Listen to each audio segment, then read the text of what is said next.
At 41 years old, Tom stood frozen on a stranger's porch. His hand trembled as he knocked, because behind that door was the woman who may have abandoned him as a baby. And what happened next changed both their lives forever. Tom was just 2 years old when he was left at a Chicago train station in 1983. No goodbye. No explanation, only a small baby bracelet with one name written on it. Michael. Social services never found his parents. He moved from foster home to foster home.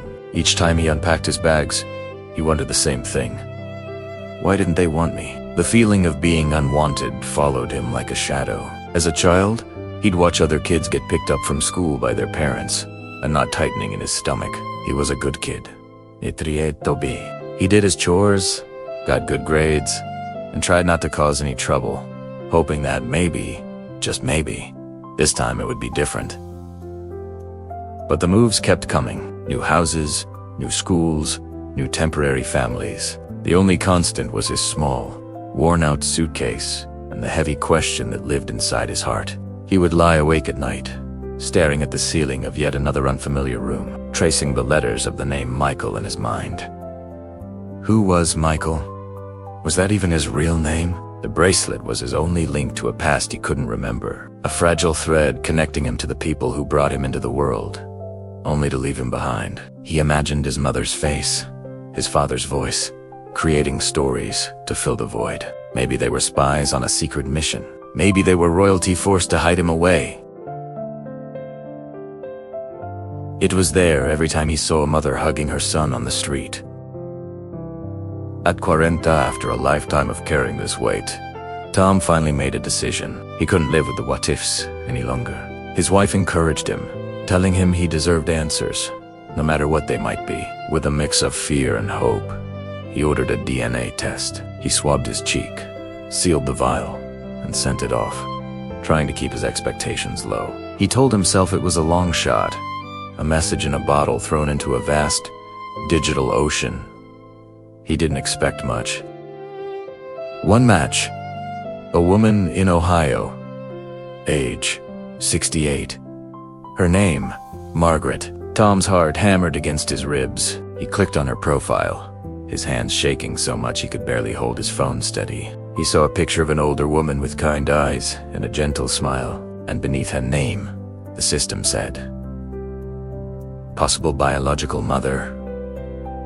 Tom stared at the screen for hours, the words blurring through a film of tears. It was real. After 4 decades of silence, a door had creaked open. He typed a message, his fingers fumbling on the keyboard. Hello? My name is Tom. I was left at a train station in Chicago in 1983. No, that was too blunt. A deleted Italiano. He tried again. Hi, Margaret. This is going to sound crazy. He deleted that too. Finally, mustering all his courage, he sent a simple, terrifying sentence. I think I might be your son.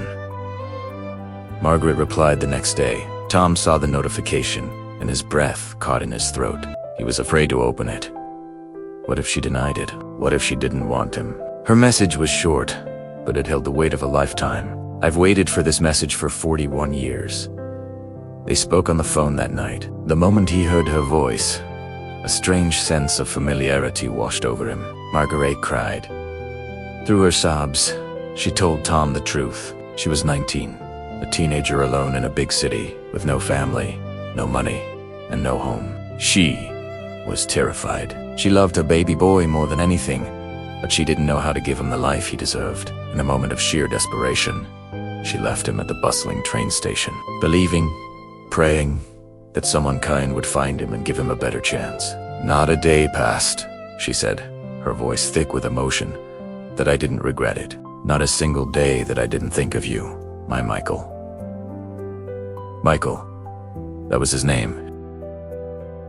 His mind was a whirlwind of memories he never had and a future he never thought possible.